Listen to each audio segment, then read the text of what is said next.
네, 오늘은 요한계시록 7장 보도록 하겠습니다. 말씀은 읽지 않고 말씀을 전하는 중에 한 절 한 절 보도록 하겠습니다. 여러분도 요한계시록 7장을 펴놓으시고요.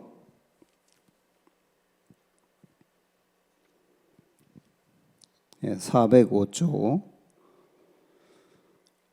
마지막 때의 비전이라 하는 제목으로 7장을 보겠습니다. 요한계시록 6장은 심판의 시작이다 그랬죠. 6장부터 본격적으로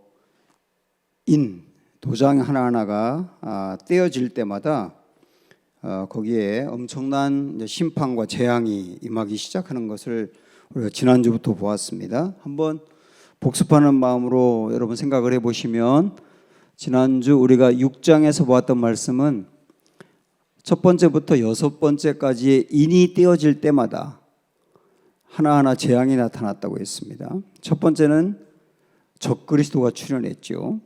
두 번째는 전쟁이 있었고, 세 번째는 심한 기근이 있었다 그랬습니다. 네 번째는 전염병이 돌았고요. 다섯 번째는 순교자들이 속출하게 되었고, 여섯 번째는 천체의 변화가 일어났습니다. 이런 일들이 심판 또는 재앙이라고 할 수가 있어요. 이런 일들은 앞으로 언젠가 일어날 일이 아니고 예수님이 이 땅에 오신 때부터 다시 오실 때까지를 종말이라 하기 때문에 종말에 일어나는 일들이에요.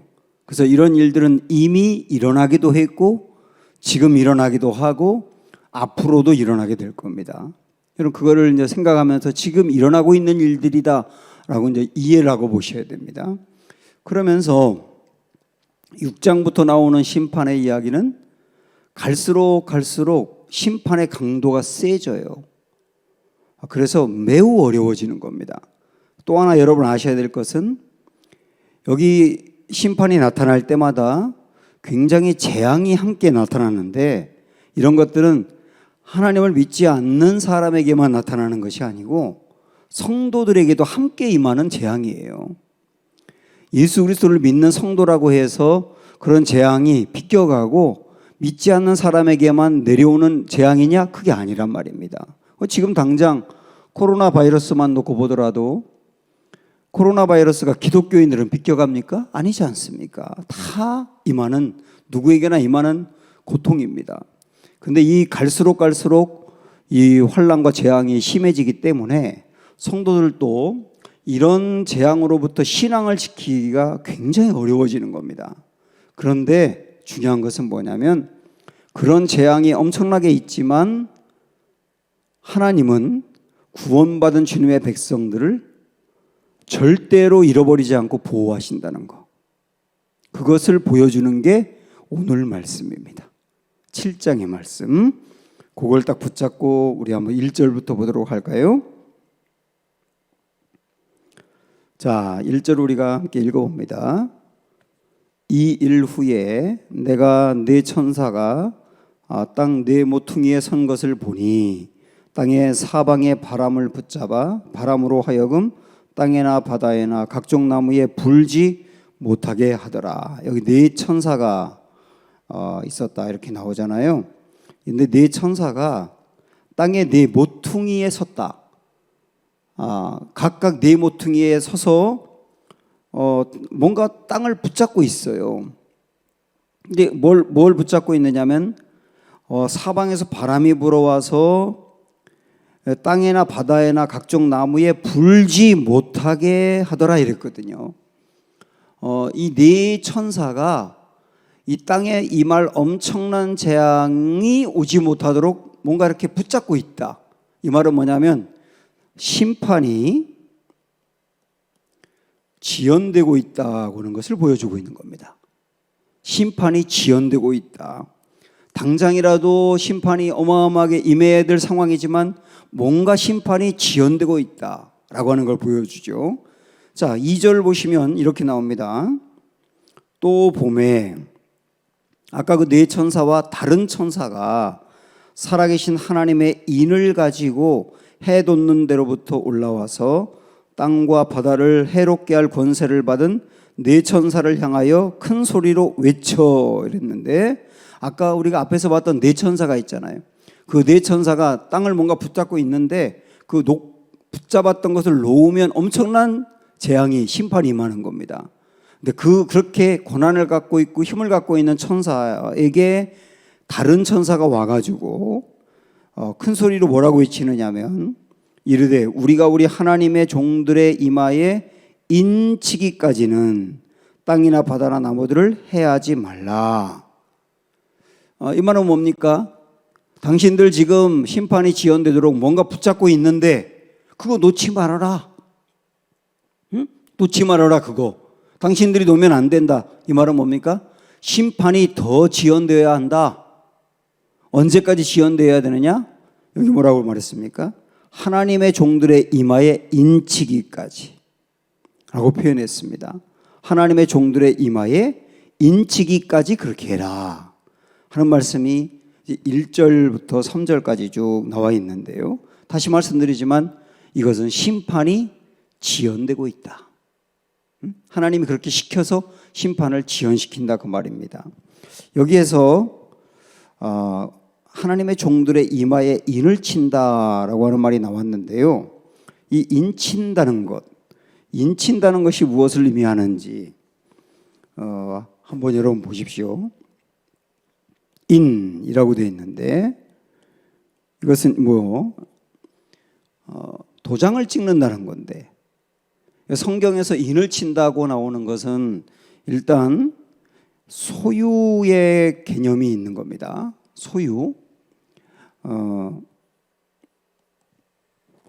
소유의 개념이 있어요. 그래서 우리가 누군가의 땅을 살 때도 도장을 찍지 않습니까? 그 도장 찍는 순간 그 사람의 땅이 내 소유가 된다는 의미죠. 성령이 우리에게 인쳤다, 구원받은 것을 그렇게 표현도 하지 않습니까? 성령이 인쳤다. 그럴 때 우리는 하나님의 소유가 되었다. 마귀의 소유가 아니라 하나님의 소유가 되었다 하는 의미로 인쳤다는 것은 소유를 의미합니다. 그런데 여기서 말하는 인쳤다는 개념은 소유를 의미하는 게 아니에요. 여기서 말하는 인쳤다는 개념은 뭐를 의미하느냐면 보호를 의미합니다. 보호.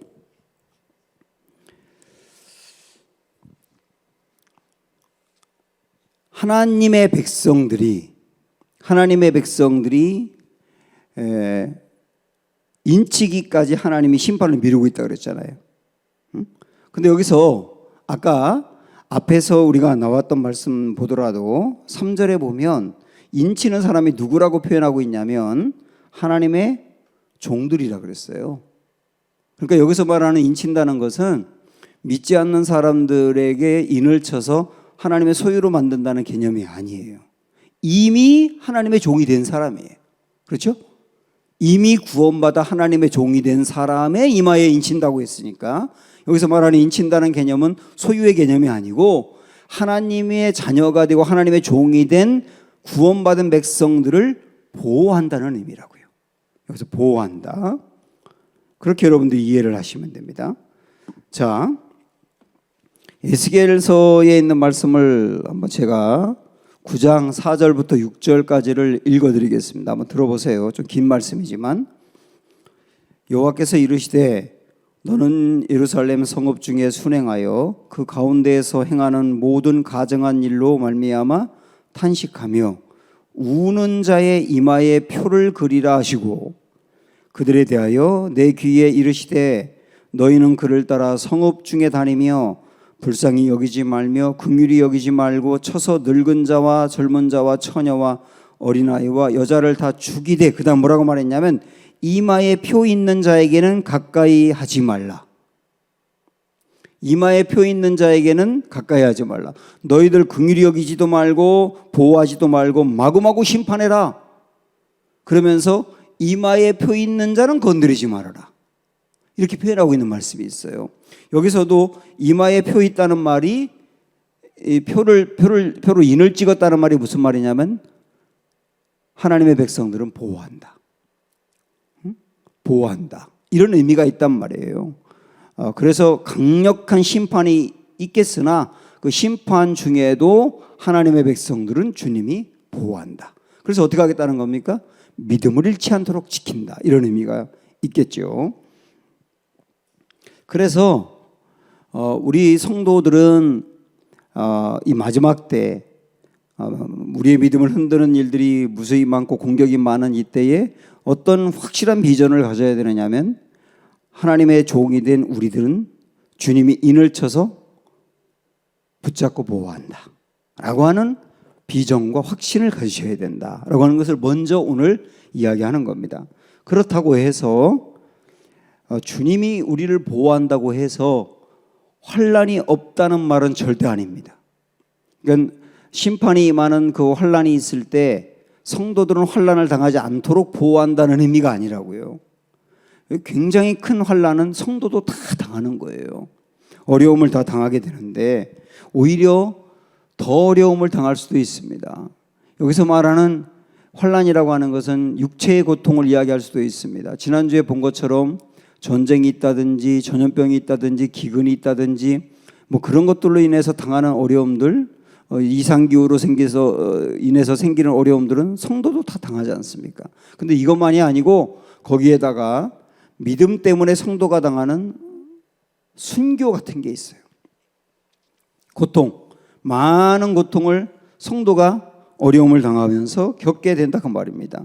그리고 이런 순교를 당하는 건 아니라 하더라도 갈수록 하나님을 믿는 성도들을 세상의 문화가 미워하는 거예요. 자꾸 갈수록 반기독교적인 정서가 강하게 퍼져나가서 성도들을 미워하게 만들고 성도들이 특별히 뭔 잘못을 해서 미워하는 게 아니라 그냥 성도이기 때문에 미움받는 문화들이 갈수록 이 세상에 편만이 퍼져나가게 될 것이다.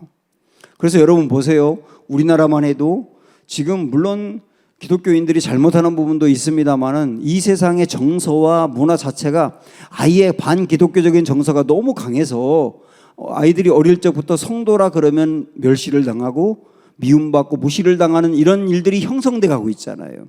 앞으로 훨씬 더 할 겁니다. 이게 성도가 당하는 환난이라고 할 수가 있는데요. 그런데 이런 환난을 당할 때 육체적인 고통으로 정신적인 고통으로 신앙의 위협으로 유혹으로 어려움을 당하지만 다시 한번 말씀드리지만 우리가 가져야 될 확신은 뭐냐면 주님이 우리를 보호한다. 환난이 없게 한다가 아니라 어떤 환난의 내용이 오더라도 그 상황에서 우리의 믿음을 지키게 한다. 우리 신앙을 보호한다. 이것을 붙잡으라 말씀이에요.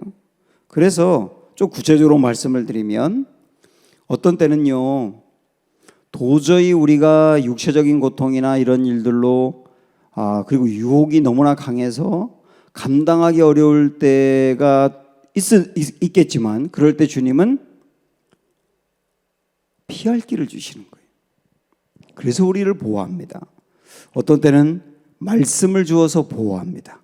그 말씀이 나를 불러일으키는 것이죠. 그리고 그 말씀이 나를 정신 차리게 하는 것이죠. 그리고 어떤 때는 무너졌다가도 다시 일어나게 합니다. 이런 여러 가지 방법들로 주님이 우리를 보호해 주신다라고 말씀하고 있는 거예요. 그래서 우리는 어떻게 하면 되느냐? 주님이 우리에게 보내시는 피할 길을 붙잡아야 되고 우리에게 부어주시는 말씀을 붙잡아야 되고 그렇게 해서 승리해 가야 된단 말입니다. 제가 이전에 어떤 집 이제 신방을 갔을 때 그 성도 가정이었는데 그 가정에서 남자분이 그런 말을 했어요. 목사님, 제가 송구영신 예배 때 기도 제목이 뭐냐면 내가 주님에게서 벗어나려 해도 나의 손을 잡아주세요 하는 게 그분의 기도 제목이래요. 그러니까 그분은 그만큼 유혹이 많은 거죠.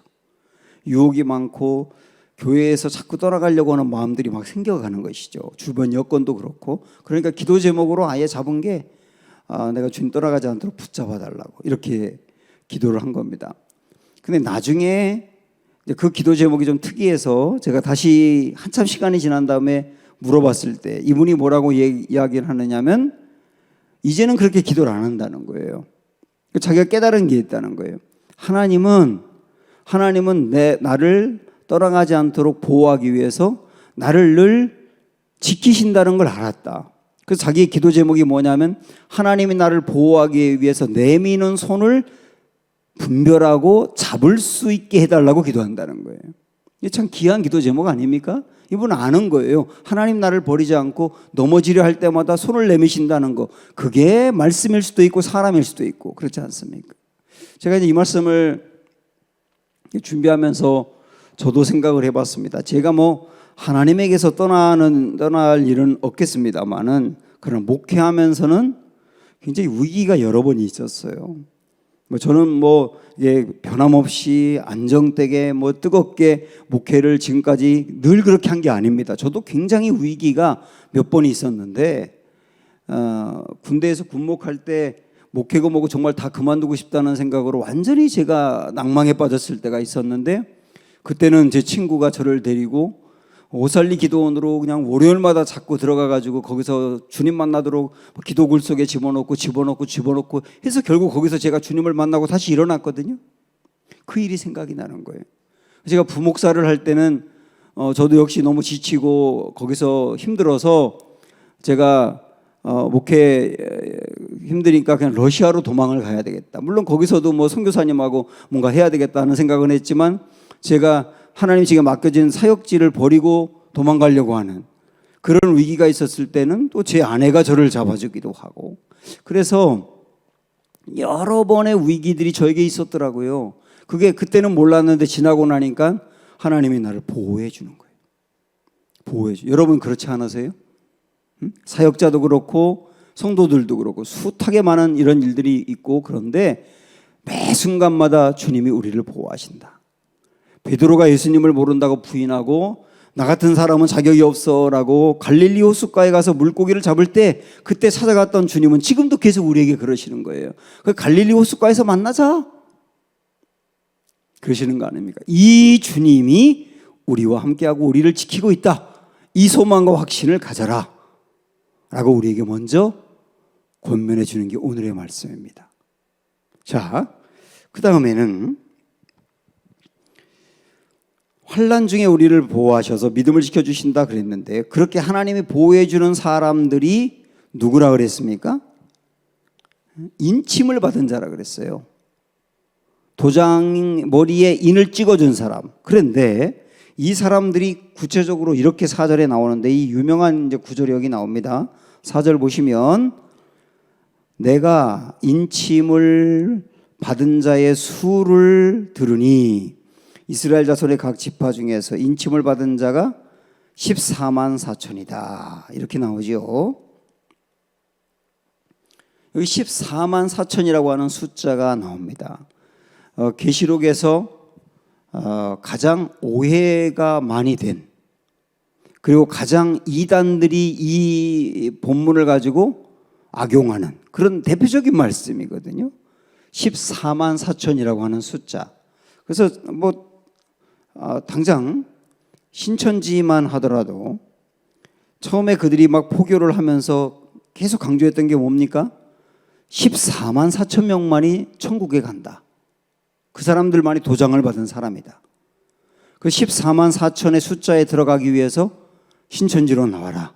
그래서 많은 사람을 미혹했지 않습니까? 그리고 점점점 숫자가 10만이 넘어가고 그럴 때 14만 4천이 채워져 가고 있다. 얼마 안 남았다. 빨리 와라. 그래가지고 그때 또 다급하게 막 미혹해서 들어간 사람도 적지 않거든요.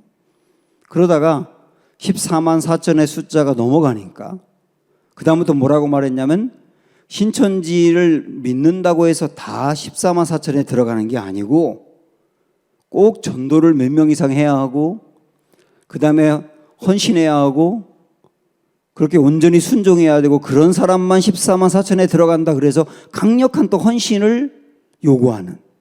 그래서 그 안에 숫자에 들어가려고 사람들이 이것저것 다 팽개치고 오직 거기에만 집중하게 만드는. 그게 14만 4천이라는 숫자를 가지고 신천지가 사람들을 미혹했던 방법이잖아요. 자, 여기서 말하는 14만 4천이 그런 14만 4천이냐? 여러분 보셔야 됩니다. 일단 여기서 14만 4천이라고 하는 숫자는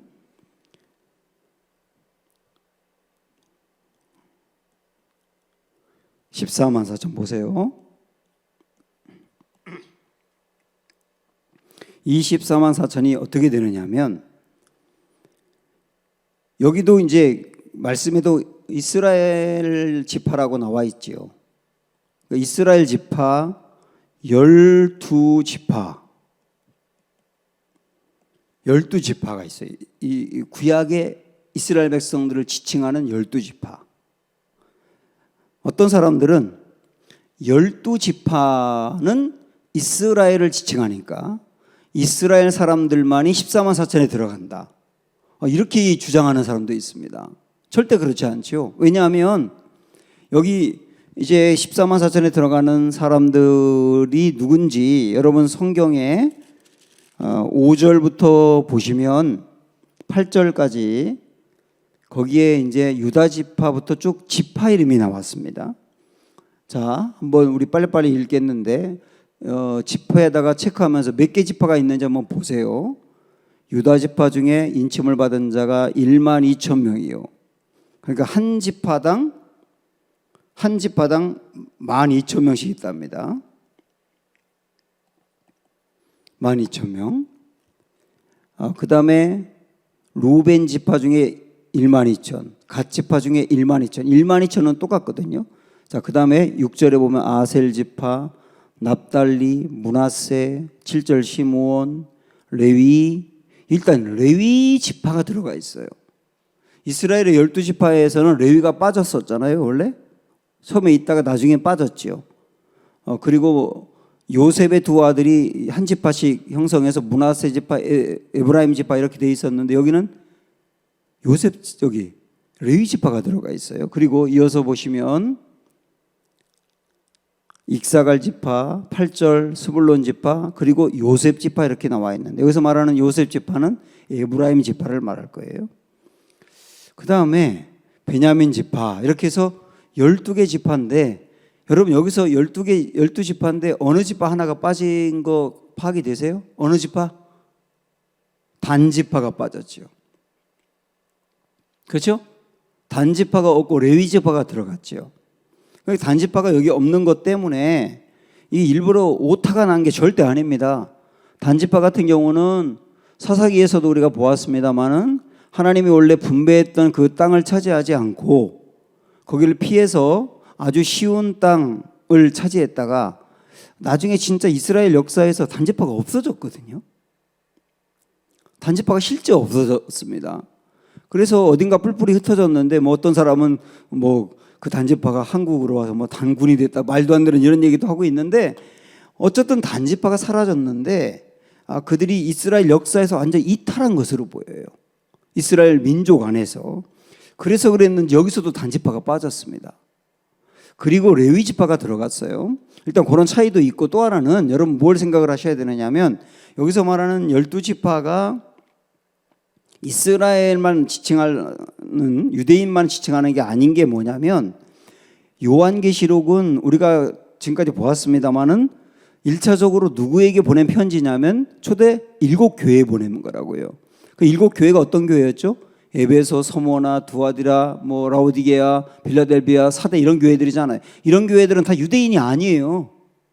전부 다 이방인들이라고요. 그러면 전부 다 이방인들에게 이 계시록의 말씀을 일단 주면서 유대인만이 구원받았다, 이렇게 말할 리가 없지 않습니까? 그러면 뭐하러 그들에게 주겠냐고요. 그래서 여기서 말하는 12지파는 유대인만 의미하는 게 절대 아니다 라고 하는 것을 일단은 아셔야 합니다. 자, 그러면 이스라엘의 12지파라고 볼 수 있어요. 12지파. 그 12지파에다가, 이거 구약이죠. 그 다음에 12사도를 의미하는 거예요. 신약에.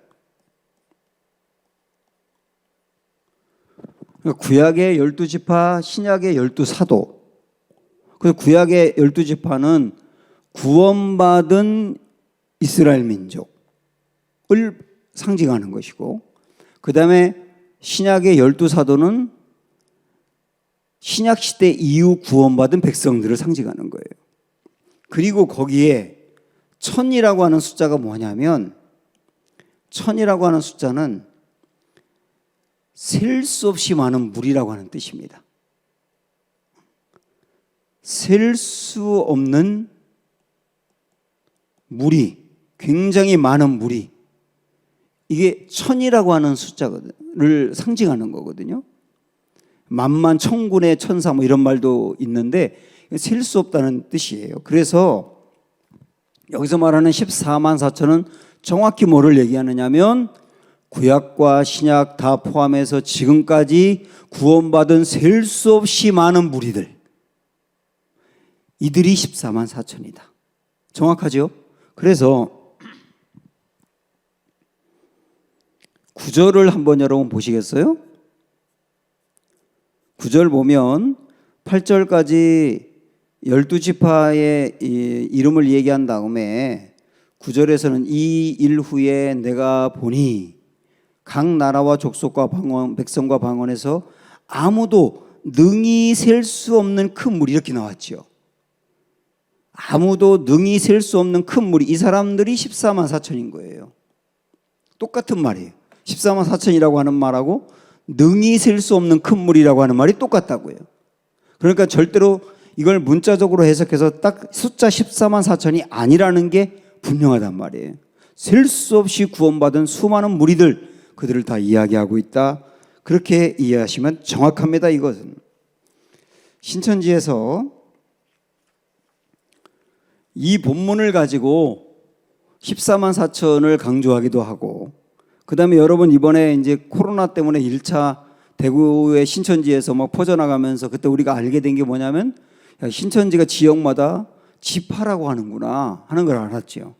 뭐 시무원 지파도 있고 문화세 지파도 있고 뭐 무슨 지파 지역마다 있지 않습니까? 그 사람들이 그걸 지파라고 얘기하는 거 이 본문 갖고 그런다니까요. 이 본문 갖고 이 12지파에서 모인 사람들이 14만 4천이다. 이걸 강조하려고. 이게 완전히 날조한 말씀이란 말이에요. 날조한 말씀.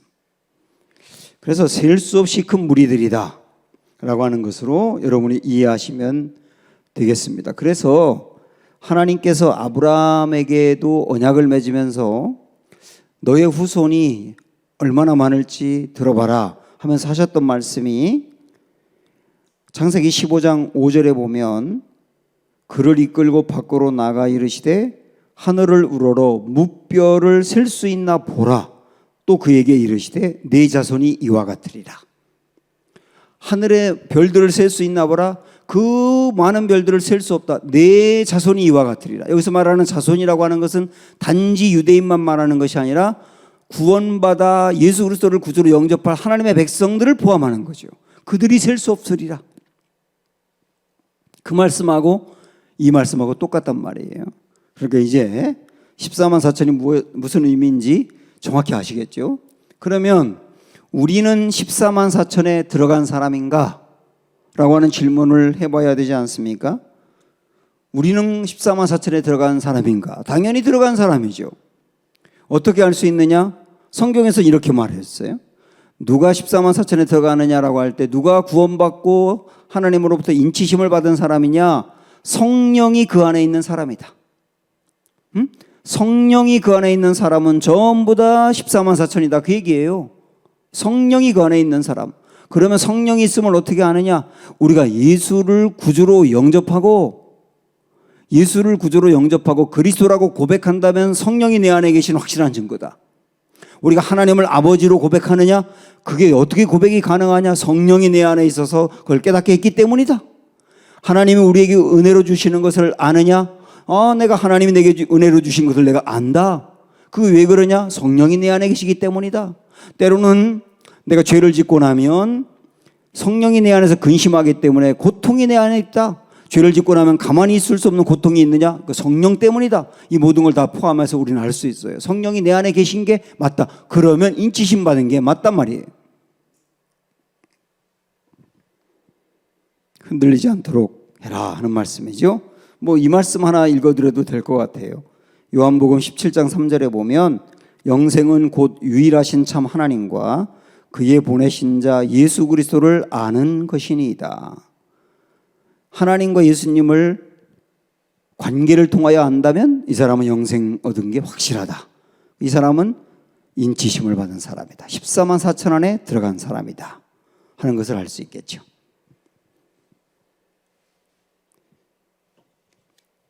자, 그러면 이 14만 4천에 들어가 있는 사람들, 이 사람들을 하나님이 인을 쳤다 그랬어요. 아까 인을 쳤다는 말이 어떤 의미라고 우리가 배웠죠? 보호하신다. 보호하신다. 하나님에게서 벗어나지 않도록 그 믿음을 지키도록 보호하신다. 그런 의미가 있습니다. 봤고요. 그런데 여기서 주님이 우리를 보호하신다는 의미뿐만이 아니라 여기에 이제 인친다라고 하는 말은 또 하나 이제 의미가 있어요. 그 의미가 뭐냐면 남은 자라고 하는 의미가 있는 겁니다. 남은 자. 환난이 그들에게 있으나 환난을 견디어내면서 믿음을 지키고 남은 자. 그게 인침받은 자라는 또 하나의 의미거든요. 그래서 보호라고 하는 의미와 남은 자라고 하는 두 가지 의미가 있다는 것을 아셔야 합니다. 우리가 지난주에 그런 말씀을 배웠어요. 인을 뗄 때마다 일어나는 그 환난들, 그 순서가 아까도 말씀드렸지만 적그리스도, 전쟁, 기근, 전염병, 순교자가 많이 생기는 거, 천체의 변화라고 했는데 이게 여러분 기억나세요? 마태복음 27장에 나오는 예수님이 말씀하신 마지막 때의 징조와 순서가 똑같다. 그러면 우리 예수님이 마지막 때를 말씀하면서 이 순서를 얘기했는데 아까 얘기했던 그 순서를 다 주님이 말씀한 다음에 그 다음에 주님이 뭐라고 말씀하셨느냐면 그 모든 것들이 지나가고 복음이 열방 가운데 다 퍼져나간 후에야 주님이 오신다 그랬어요. 그러면 오늘 말씀에서도 이 계시록에서도 이런 환난들이 6가지가 있겠다 그러면서 그 다음 말씀하신 게 14만 4천이란 말이에요. 그러면 이 14만 4천의 숫자를 이야기하는 의미는 뭐냐면 이런 환난들이 이렇게 있고 난 뒤에 복음이 열방 가운데 다 퍼져나가기 위해서 세운 사람들이란 뜻이에요. 그렇죠? 복음이 열방 가운데 퍼져나가도록 주님이 세운 사람들. 그래서 환난의 시기에 하나님이 보호해서 그들의 믿음을 지켜주었을 뿐만 아니라 마지막 시대에 복음 증거의 일꾼으로 복음이 열방 가운데 퍼져나가도록 주님이 남기신 사람들, 이들이 14만 4천이다 하는 것을 알 수가 있습니다. 이 남은 자라고 하는 말을 저는 설교 때 정말 많이 언급을 했는데 이 구약 성경에 보더라도 여러분 아시잖아요. 시대마다 하나님은 남은 자를 세우시고 남은 자를 통하여 하나님의 역사를 이끌어 가신다는 거. 노아가 남은 자였고 엘리야가 남은 자였고 엘리야 시대에 바알에게 무릎 꿇지 아니하는 7천의 선지자들이 남은 자였고 저는 지난번에도 말씀드린 예레미야 35장에 나오는 레갑 족속이라고 하는 사람들이 남은 자였다. 레갑 족속은 조상 때부터 포도주를 입에 대지 아니하며 머리에 삭도를 대지 아니하고 집을 지지도 아니하며 세상의 문화에 끌려가지 아니하며 그들이 독특하게 오직 믿음만 붙들고 하나님만 바라보고 그렇게 신앙을 지켜나가는 사람들이 레갑 족속이었다. 주님은 그들을 찾으셨잖아요. 그리고 그렇게 세상에 흘러가지 않고 믿음을 지켜나가는 남은 자를 통하여 하나님의 역사가 퍼져나간다는 거예요. 그 남은 자가 14만 4천이다 이런 얘기예요. 이 땅에 사는 동안 환난이 있지만 환난 가운데 믿음을 지켜나가고 그래서 하나님이 그 믿음을 잃지 않도록 보호하셨고 그러면서 하나님의 나라가 온 세상에 퍼져나가기 위하여 열방 가운데 복음을 증거하고 있는 사람들, 그들이 14만 4천이고 그들이 결국 나중에 인치심을 받아 하나님 나라에서 영화로움을 누릴 사람들이다 이렇게 이야기를 하고 있는 거예요. 그래서 여러분들은 내가 우리 주님의 은혜로 14만 4천이 되었다고 한다면 주님의 은혜로 구원받은 백성이 되었다 뿐만 아니라 이 시대의 남은 자가 되어서 주님의 복음을 증거하고 하나님 나라를 퍼뜨려야 될 사명이 있는 자다라고 하는 것까지 같이 하셔야 된다는 것. 그거를 포함하고 있는 겁니다. 자, 이제 다시 오늘 말씀으로 와서 14만 4천에 대한 이야기를 봤지요. 그 다음에 9절 말씀부터 다시 한번 보시면 14만 4천 명의 사람들, 그러니까 구원받은 셀 수 없는 하나님의 백성들이죠. 우리도 거기에 들어가는데 그들이 있는 천국의 모습, 그 천국에서 어떤 일을 하고 있고 어떤 상급을 받는지를 9절부터 이야기합니다. 그걸 인식하고 말씀을 보세요. 자, 이 일 후에 내가 보니 각 나라와 족속과 백성과 방언에서 나오는 능히 셀 수 없는 큰 무리가 나와 흰옷을 입고 손에 종려가지를 들고 보좌 앞과 어린 양 앞에 서서 큰 소리로 외쳐 이르되 구원하심이 보좌에 앉으신 우리 하나님께와 어린 양에게 있도다. 이거 좀 이따 말씀드릴게요. 하니 모든 천사가 보좌와 장로들과 네 생물의 주위에 서 있다가 보좌 앞에 엎드려 얼굴을 대고 하나님께 경배하여 이르되 아멘. 찬송과 영광과 지혜와 감사와 존귀와 권능과 힘이 우리 하나님께 세세토록 있을지어다. 아멘 하더라. 여기까지 12절까지의 말씀이 뭐냐면 14만 4천 명의 사람들이 하나님의 나라에서 지금 무엇을 하고 있는지를 보여주고 있는 거예요. 무엇을 하고 있습니까? 하나님을 찬양하고 예배하고 있지요. 하나님과 예수님을 찬양하고 예배하고 있어요. 천국에서는 하나님을 찬양하고 예배하는 것을 가장 귀한 일로 여기며 늘 하는 거예요. 그 천상의 모습 중에 제일 빈번하게 나오는 모습은 하나님을 찬양하고 예배드린단 말이에요. 그런데 제가 아까 10절 말씀을 다시 본다고 그랬는데 여기 다시 10절을 보시면 그 14만 4천이 찬양하면서 큰 소리로 외친대요. 큰 소리로 뭐라고 외치느냐면 구원하심이 보좌에 앉으신 우리 하나님과 어린 양에게 있도다. 이 말은 뭐냐면 하나님과 어린 양이신 예수님이 구원해 주신 것을 큰 소리로 외치는 거예요. 찬양하는 거예요. 구원해 주신 것을 큰 소리로 찬양하더란 말이에요. 그럼 여러분 한번 생각을 해 보십시오. 천국에 가 있는 14만 4천 명이 천국에서 하나님을 찬양하고 예수님을 찬양하는데 찬양하는 것 중에 가장 우선적으로 큰 소리로 찬양하는 게 뭐냐면 우리 구원해 주신 것을 찬양한다는 거예요. 왜 그럴까요? 무엇보다 가장 우선적으로 먼저 찬양하는 게 구원해 주신 걸 찬양한대요. 왜 그렇겠습니까? 환난 당하면서 믿음을 지켜나가는 게 그렇게 어려웠어요. 그런데 주님이 구원해서 하나님 나라에 가서 봤더니 이 나라에 올 수 있도록 해준 게 얼마나 기쁘고 감사한지. 이 나라에 오게 된 것은 구원받았기 때문에 온 거 아닙니까? 구원받았기 때문에 이 나라에 왔는데 이 나라에 올 수 있도록 구원해 주신 그 하나님과 예수님을 생각하니까 그저 큰 소리로 찬양할 수밖에 없는 거예요. 그 나라가 얼마나 좋은지. 그 나라에 가봤더니 구원해 주신 게 이렇게 감사하더라는 거죠. 왜 우리 그렇지 않습니까?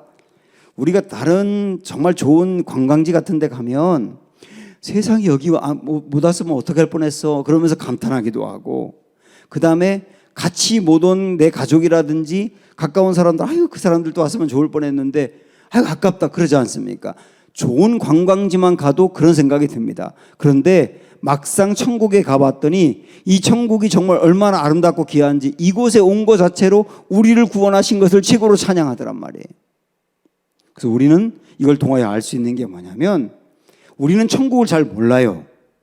왜냐하면 천국에 대해서 성경에서 그리고 있는 것들도 우리가 이해할 수 있는 수준으로만 알려주었기 때문에 정확히 아는 것은 아닙니다만은 이런 걸 통하여 우리가 알 수 있는 건 뭐냐면 천국에 있는 사람들이 천국에 올 수 있도록 구원해 주신 이 은혜가 얼마나 큰지를 찬양하더라는 것, 그걸 통하여 우리는 역으로 알 수 있는 거예요. 천국이 얼마나 좋길래. 그래서 우리도 이 천국에 갈 수 있도록 구원해 주신 주님을 진짜 찬양하셔야 되는 겁니다. 어떤 이들은 내가 구원받고 복받은 것도 없고 풀리는 일도 없고 그렇다고 이야기하기도 하고 한탄하기도 하는데 이해는 됩니다만은, 여러분이 성령님을 통하여 이 정말 천국의 영화로움을 소망하고 천국을 볼 수 있는 눈이 열리기 원하고요, 이 천국을 볼 수 있는 눈이 열려서 야, 내가 이 땅에서 지질이 복도 못 받았다 하는 얘기가 절대 나오지 않을 수 있는 은혜가 있기를 바랍니다. 그리고 요한이 그토록 박해를 받고 고난을 당하면서도 천국의 이 모습을 계시를 통하여 보았기 때문에 어떤 고난도 이겨낼 수 있었던 거예요. 지금 우리가 예수님을 믿으면서 당하는 고난도 있고 삶의 고난도 있는데, 단지 우리의 기도가 이 고난에서 벗어나게 해주시고 고난이 없어지게 해달라고만 기도할 것이 아니라, 주님, 이 고난이 힘들지만 하나님 나라의 그 영광을 정말 성령의 역사로 알게 해주시고 그 하나님 나라의 영광을 봄으로 인하여 이 고난 중에도 우뚝 설 수 있는 성도가 되게 해주십시오. 이렇게 기도할 수 있어야 된단 말입니다. 그렇게 할 만큼 영화롭고 아름답고 귀하고 감사한 곳이 하나님의 나라다 라고 하는 것을 알려주었습니다. 이렇게 천국에서 14만 4천이 하나님을 찬양하며 예배를 드리더라 하는 말씀을 보았지요. 그 다음 13절부터 이런 말씀이 나옵니다. 장로 중 하나가 응답하여 나에게 이르되 이 흰옷 입은 자들이 누구며 또 어디서 왔느냐. 이 흰옷 입은 자들이 누굽니까? 네? 14만 4천이죠. 여기서 말하는 흰옷 입은 자들은 14만 4천이죠. 14만 4천을 다르게 표현하고 있는 겁니다. 그 장로 중 하나가 야, 이 사람들이 누구냐 하고 물어봤다는 거예요. 요한에게 계시 중에. 내가 말하기를 내 주여 당신이 아시나이다. 아시잖아요 장로님, 이렇게 말하니까 그가 나에게 이르되 이는 큰 환난에서 나오는 자들인데 그 다음에 어린 양의 피에 그 옷을 씻어 희게 하였느니라 하고 이야기합니다. 그러니까 14만 4천을 13절 14절 말씀으로 놓고 보면 세 가지로 표현했죠. 첫째는 흰옷을 입은 자들이다. 둘째는 뭐라고 표현했어요? 큰 환난에서 나오는 자들이다. 셋째는요, 어린 양의 피에 그 옷을 씻어 희게 하였다. 사실 이 말씀도 첫 번째 나오는 흰옷을 입었다는 말과 비슷한 얘기긴 하죠. 이들이 14만 4천이라는 거예요. 14만 4천은 누구냐? 예수님의 피로 인하여 정결함을 받은 사람, 그리고 믿음을 지켜나가면서 엄청난 환난이 있었는데 그 환난을 이겨낸 사람들, 주님의 은혜로 보호해줘서 이긴 것이죠. 이들이 14만 4천이다. 그렇게 표현하면서 그 다음에 15절 보시면 이들에게 주시는 상급이 표현되고 있습니다. 상급, 14만 4천이 받는 상급이에요.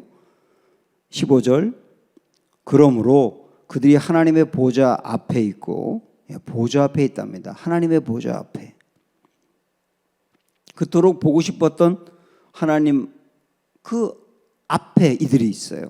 또 성전에서 밤낮 하나님을 섬긴답니다.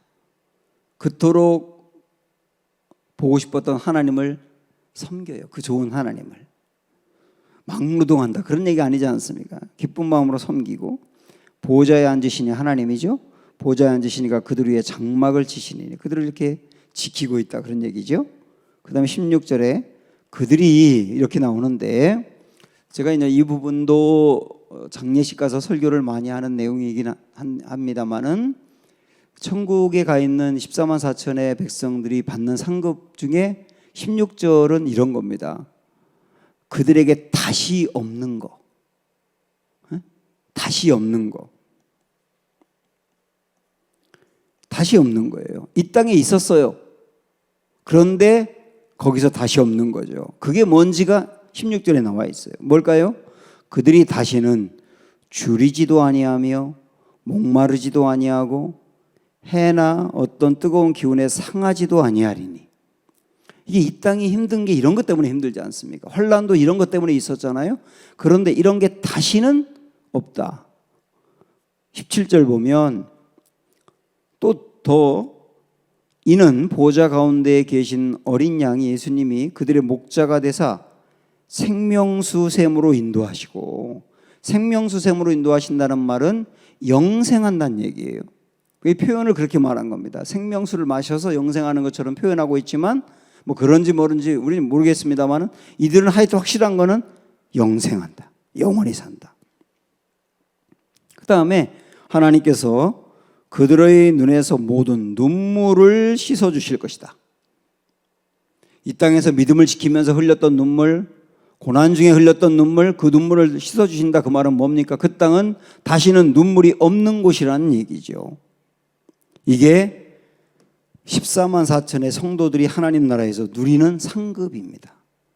그 14만 4천에 우리도 주님의 은혜로 들어가게 되었으니 이 상급을 누리게 된다 라고 하는 것, 여러분 믿음으로 붙잡으시기 바라고. 이 땅엔 눈물이 있지만, 이 땅에 줄이는 거, 고통스러운 거, 상하는 거 다 있지만, 그러나 그런 중에도 우리의 믿음을 굳건하게 지키셔서 이긴 자가 되시고 14만 4천에 누리는 영화로운 은혜 안에 들어갈 수 있도록 지금도 주님 붙들고 나아가는 우리 모두가 되기를 축원합니다. 기도하겠습니다. 오늘 우리에게 주신 말씀 붙들고 합심하여 다 같이 통성으로 기도하도록 하겠습니다. 기도합니다. 하나님 아버지, 하나님 나라에 대해서 오늘 또 우리에게 알려주셔서 감사합니다.